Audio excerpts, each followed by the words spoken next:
Okay, I will call the meeting to order. I'll begin by acknowledging we are in Treaty 1 territory in the traditional homeland of the Métis Nation. All individuals entering city-operated facilities, including City Hall, are required to wear a non-medical face mask. Those at the table are not required to wear masks while sitting, as long as they're distanced 6 feet from anyone else. Once you leave your seat at the table, you must put your mask back on. As directed by Manitoba Health, we're requesting people avoid close contact within 2 meters with anyone showing symptoms of a respiratory illness, such as coughing or sneezing. If you're experiencing flu-like symptoms, we're requesting that you excuse yourself from the room. My name is Neil Harden. I'm chairing today's panel. With me in person is Brent McIntyre, and via Zoom is Marla Billinghurst. The assessor today is Jonathan Spacek, and the recording secretary is Kara Belshaw. We'll be hearing applications for revision of the assessment roll in accordance with the Municipal Assessment Act. The matters for which revision is requested have been described in each application, and we'll limit discussion to those matters. The statements that are made at this hearing are sworn testimony, and anyone speaking to the matters must be sworn in. Be advised that the comparisons of assessments of properties are not considered evidence of market value by the board. The board is appointed annually by council and is independent of it in the city administration. It makes its decisions on the basis of the evidence provided at this hearing and issues a written order that may mail to all parties as soon as possible. Please note that the board's decisions with respect to an application may be appealed to the Manitoba Municipal Board if the matter pertains to assessed value or classification, or to the Court of Queen's Bench if the matter pertains to the application of exemptions from taxation. Should you wish to appeal, information on how to do so will be included with the board's order. With respect to the hearing process, I will confirm the matters to be addressed with each applicant following the swearing in. We will then have the assessor's testimony followed by questions the applicant may have, then the applicant's testimony followed by questions. Each side will have an opportunity to summarize if they wish. Once all the evidence about an application has been brought forward, the applicant may leave. The process will repeat for each item on the docket today. The session will close after all the applications have been heard, and the board will deliberate in private and make its decisions. We receive the order by registered mail as soon as possible. As information, all public hearings are live streamed, recorded, and will be part of the public record.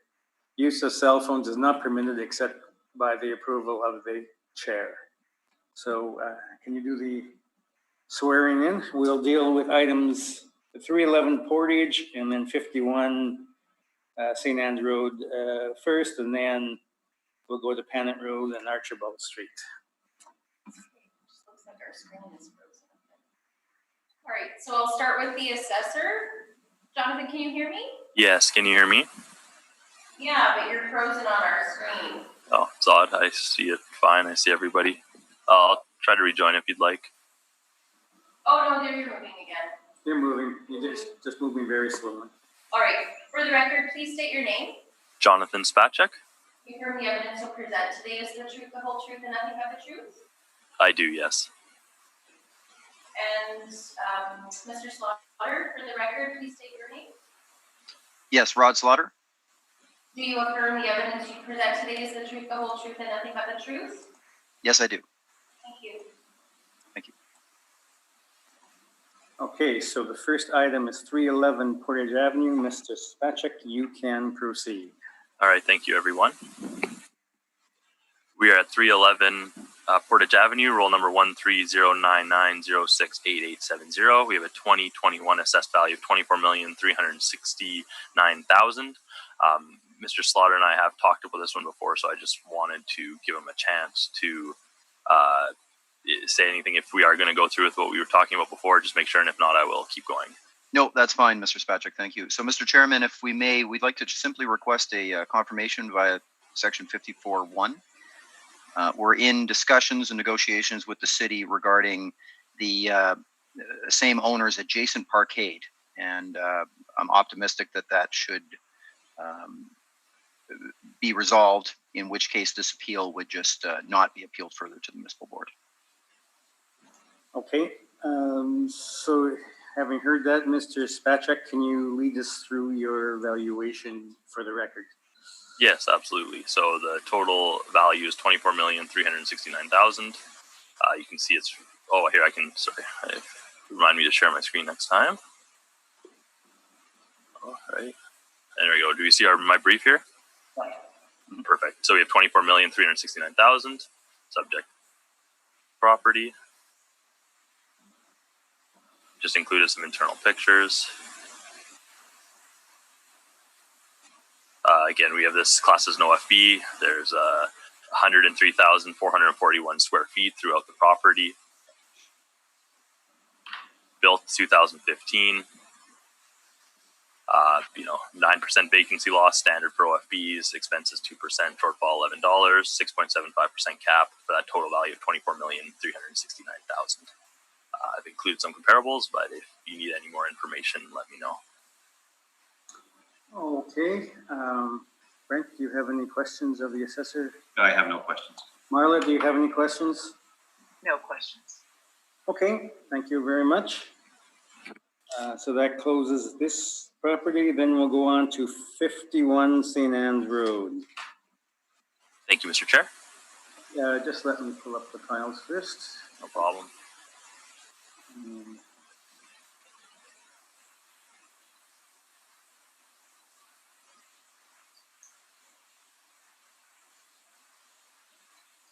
Okay, everyone got the file open? You can proceed. Thank you. We have 51 St. Anne's Road. This is roll number 08000604500. It had a 2021 assessed value of 386,000. I am making a recommendation to reduce that to 235,000, and that you can see where it is. It's just a smaller one-story multiple unit office or office space on Straw Mills and St. Anne's.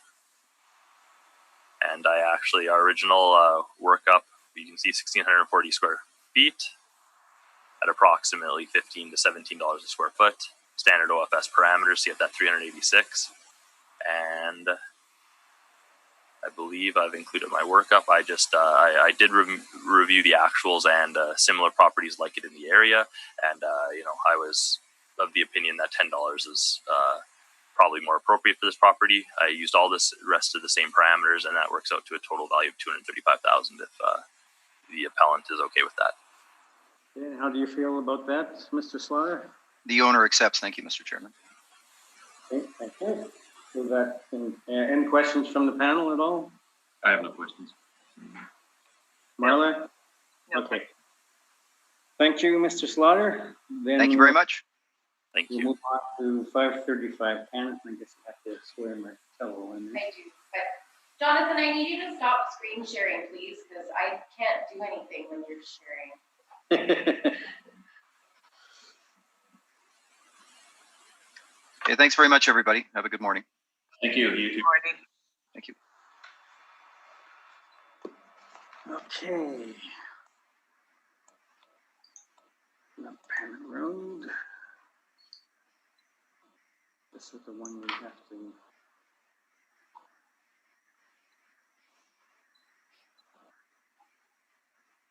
Good morning, Mr. Navarro.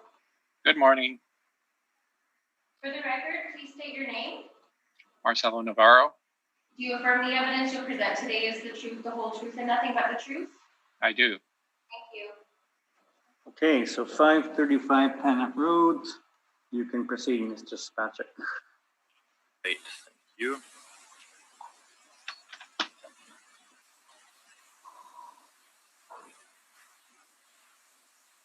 We have 535 Panet Road. We have a 2021 value of $1,955,000. This is a single user OFS built in 1989. I am making a recommendation today to reduce the value to $1,599,000. This was a property where recently the 19 and 20 were heard, and there was decisions on it, and the 2020 decision was to reduce the value to $1,599,000. I reviewed the appellant's workups for that, and I am going to respect the board's decision for 2021. So I have included that board decision at the bottom. of my briefs. As you can see, cut to $1,599,000, and again, nothing has changed from that 2020 assessment. So I'm not sure why this property came up for appeal again, but I am recommending that value, and that is my presentation. Thank you. Okay, Marcelo, how do you feel about the recommendation? The owner accepts that. Okay, thank you very much. Any questions from the panel? I have no questions. Okay. Sorry, I couldn't hear anything that Mr. Navarro said. Sorry. Oh, he accepted the recommendation. Oh, okay, then I have no questions. Okay. We will go to our last property, 1280 Archibald. Flip pages for that.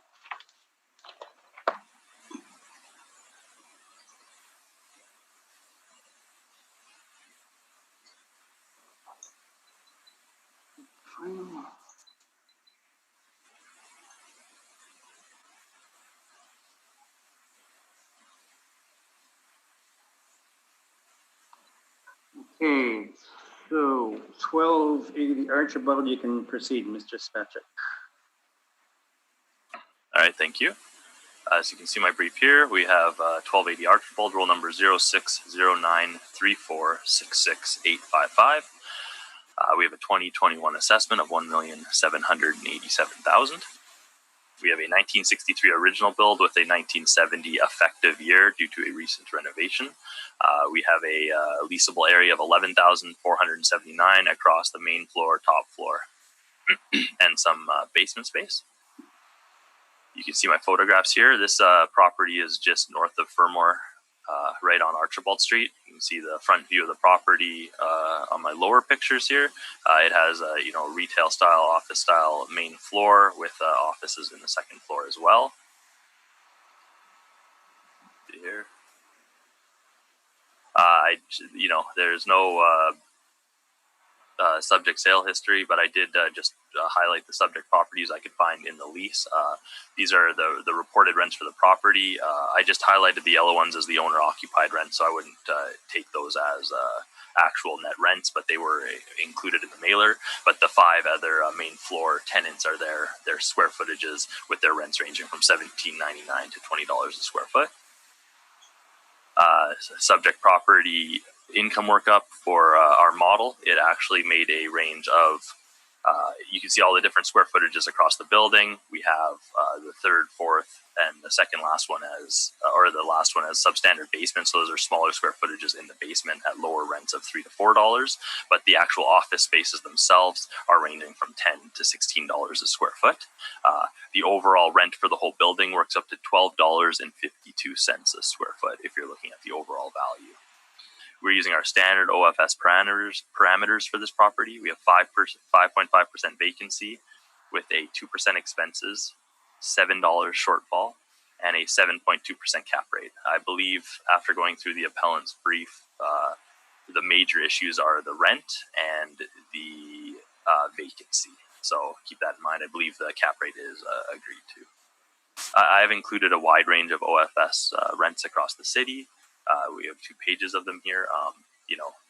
This is just to give a good snapshot of what OFS space is going for across the city of Winnipeg by using all the different regions. And we have an average of $14.06 a square foot with a weighted average of $13.86.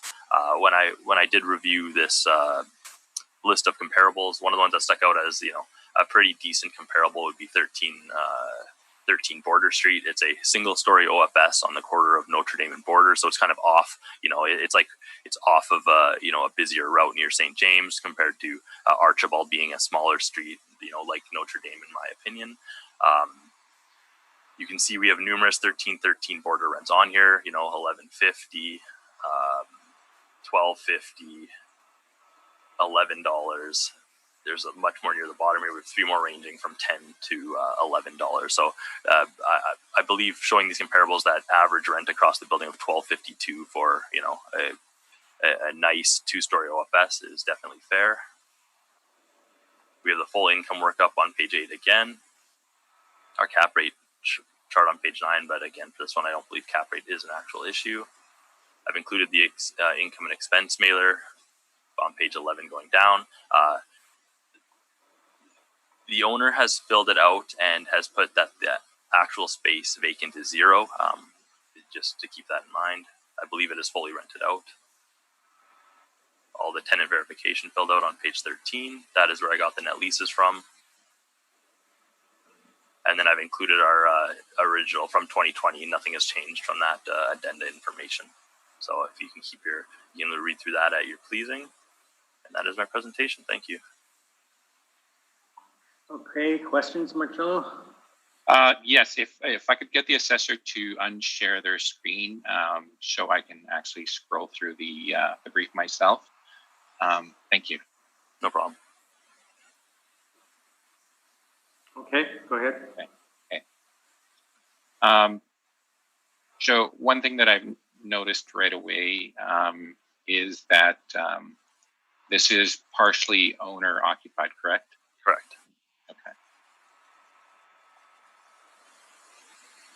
And in those situations when the properties are partially owner occupied, so you're having to mix up what could be fictitious rents with actual rents. You tend to side on the side of a market approach, anyways. Correct? Correct. Okay.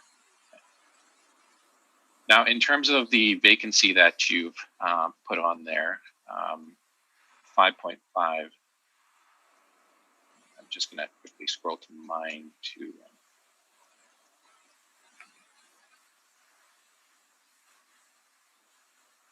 Okay.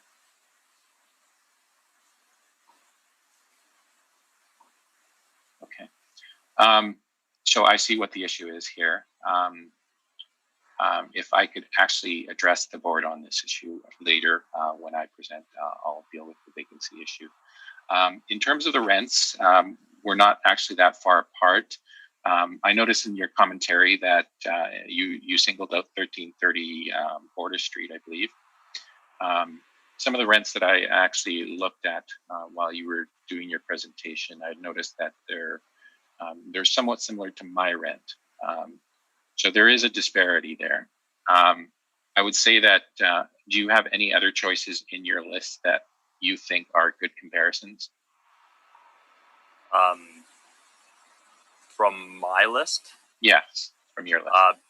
Any of the OFS is built in around 1979. So, the 549 Regent Ave, there's a long list of 1979s. Those rents seem more in line with the actual, our subject property here for the year built. They range from $17 to $21. I even think something like 131 Provencher isn't a horrible comparison. It's built in 87. It's getting rents from $15 to $17. Are some of the ones that stick out to me, kind of those year builts, late 80s, early 80s, late 70s seem comparable. Okay. And you also have some properties that are in the late 60s, early 70s, correct? Yes. Okay. And this one has, I believe, an effective age of 1970. It was actually built in 1963, correct? Okay, let me just double check, but I have, year built 63, and effective year brings it up to 70. Okay. Those are my questions. Thank you. Brent, any questions? One question, Jonathan. When did the renovations occur?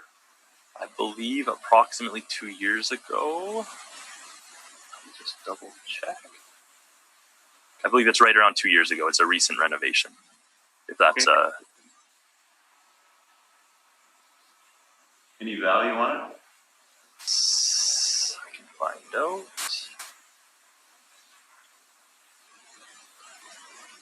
Just give me one moment. I have it here.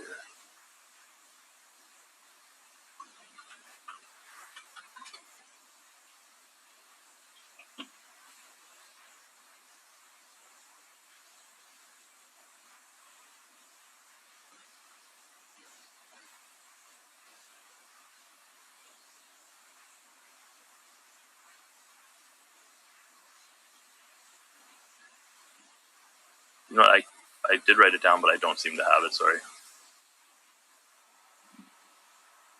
So your statement was about 2 years ago?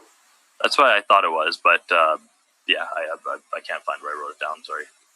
Okay, thank you.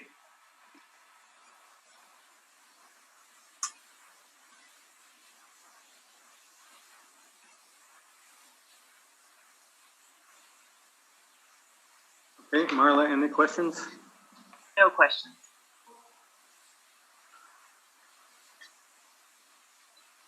Okay, just maybe I'm anticipating Marcello here, but looking at the two briefs, there seems to be a major point of contention on the vacancy. Just looking at the mailer, it says 100% occupied as of the end of 2017. Is that correct? As far as you know, it's fully occupied. From my understanding, yeah. All right, we'll have to see what Marcello has to say about that. So, no more questions, and you can proceed, Marcello. Okay. I'm just going to try and screen share this.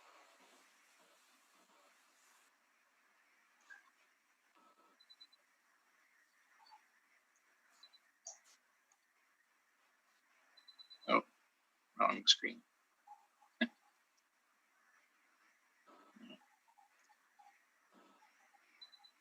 Can everyone see this? Yep. Oh. Not anymore. Not anymore. Okay, let's give it one more try here. There? Yep. Okay. See it. Okay. So again, this is 1280 Archibald Street, close to the corner of Archibald and Fermor. You can see that there have been some improvements made to the property over the more recently, bringing the effective age up to 1970. Again, this is the building consists of a 4,023 square foot basement, 5,172 square feet on the main level, and 4,843 on the second floor. It's zone C1, and the lot size is approximately 20,278 square feet. It's obviously irregular shaped, as you can see. And we're not contending the highest and best use. We believe that to be the present use.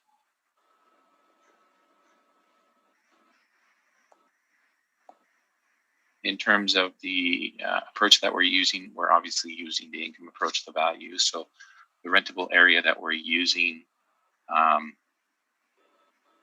is 11,479 square feet. In terms of the market rent, we've chosen a rent of $11. In terms of vacancy,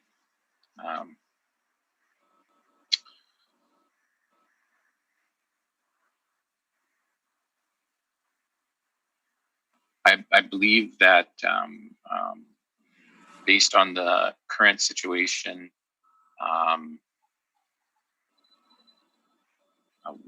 the current situation is that the building is fully occupied today. We were looking at the economic conditions of that time of the period, 2017. There was a higher vacancy at that point, which is the reason we added the additional vacancy.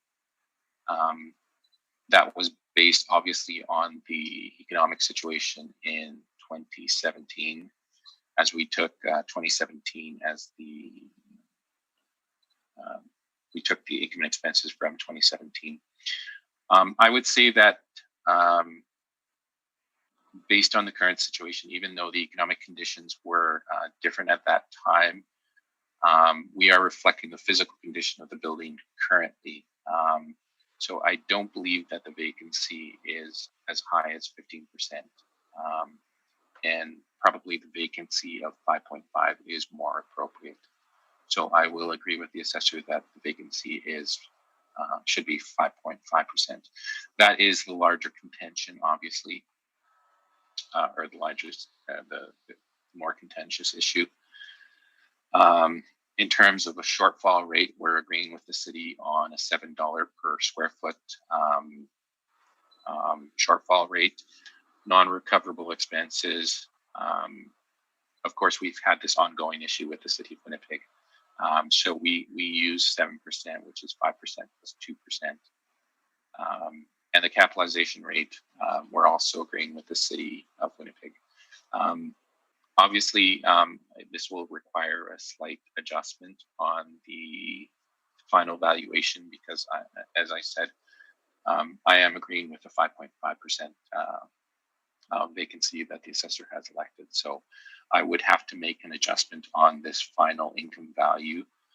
If you'd like, I can take a couple of minutes to do that. And if they can give us a number, that would save us from doing a lot of ciphering. Right. So maybe if you would like to take a 5-minute recess, I would gladly calculate this out for you. Okay, sure. Okay. So recess until 10 or 9. What's the time now? 9:30. 9:31. Yeah, that should be enough time. Okay.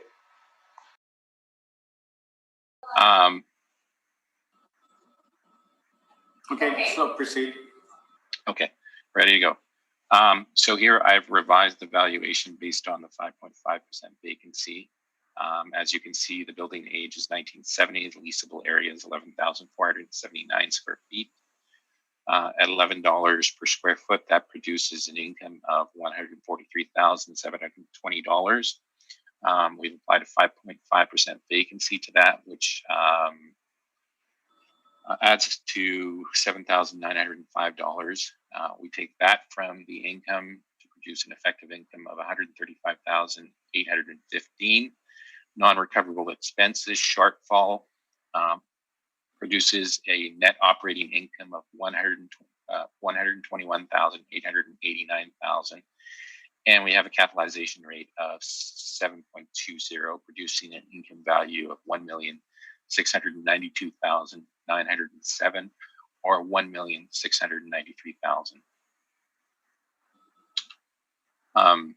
So that is the value, the corrected value that I am requesting, and I'm open for questions. Okay, questions, Mr. Spacek?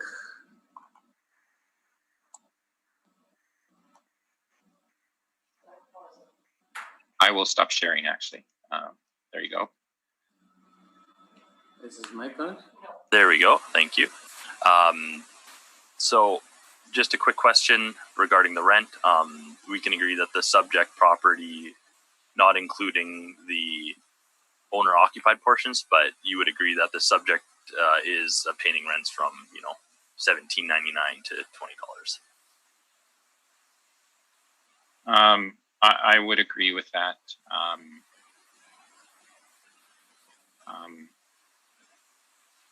I can just switch to that, actually.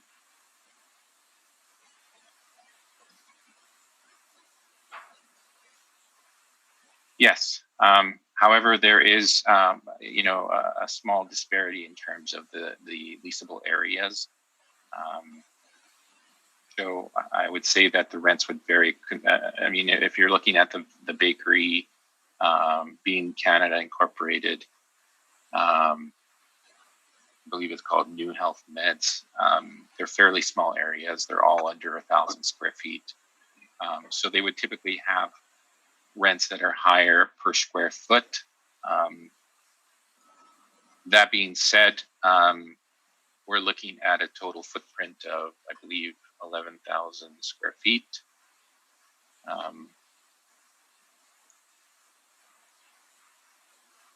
I may just correct myself here.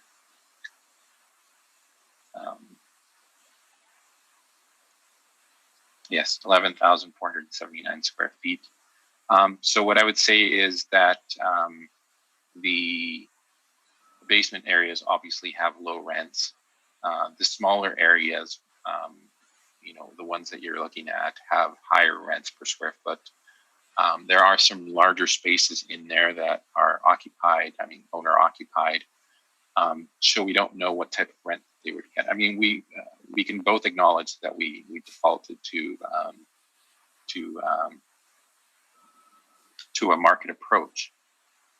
So I would say that the rents for those smaller spaces probably would be in that area, but that is exclusively for those smaller spaces. If we take the entire footprint of the building and the units themselves, there obviously would be a difference in terms of the rent per square foot. And the fact that these, some of these units are owner occupied, we don't know what those rents would be like. So we're taking from our rent comparables to try and fill that void there. So I would say that we're not that far apart, but in terms of rents for these types of spaces, again, remind yourself this is a 1970s building, and it's effective. Actually, it's a 1960s building with an effective age of 1970. It's not the greatest location, and I'm agreeing with you in terms of Border. Border is a very similar situation. It's not the greatest location either. It's not. It's not a particularly like good location in terms of the configuration of the property. Not a great configuration. So I would say that in the marketplace, this would probably have a lower rent as a total area. Simply because of these factors. So again, that is the reason why there's a slight difference in terms of the rent per square foot between your assessment and my opinion. That is all my questions. Thank you. Okay, Brent, any questions? Just one question. In your appendix, you've included permits for 1150 Waverly Street. Yeah. So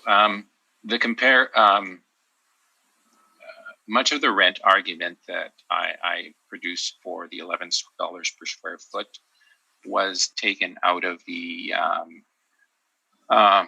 appeal, the business assessment appeal for the property. So I argued an $11 per square foot rent in that situation. What I'll say is that some of the properties in there, I just wanted to make clear that they are where they are because of this, because of what I noted. So if you look at the appendix there, 1150 Waverly Street. Obviously, this is not the subject. It is one of the comparables in the list of properties that I have in my appendix. So when I'm referencing the rents on there, you might see a slightly higher rent. That is the reasons. You can see there that interior renovations were made to 1150. So that is the reason for the higher rent. So I'm just noting some of the points that I was able to find on some of the comparables within the comparable list that I have, and I believe there's about 65 comparables there. So I went through them and tried to figure out what was happening in them. And I highlighted the ones that I thought were better comparisons. Obviously, we came up with a similar situation in terms of 1330 Border Street. But in terms of some of the other properties that I chose, obviously, I looked at 1479 Buffalo Street, and if you know anything about that area, Buffalo is kind of off the beaten path a bit.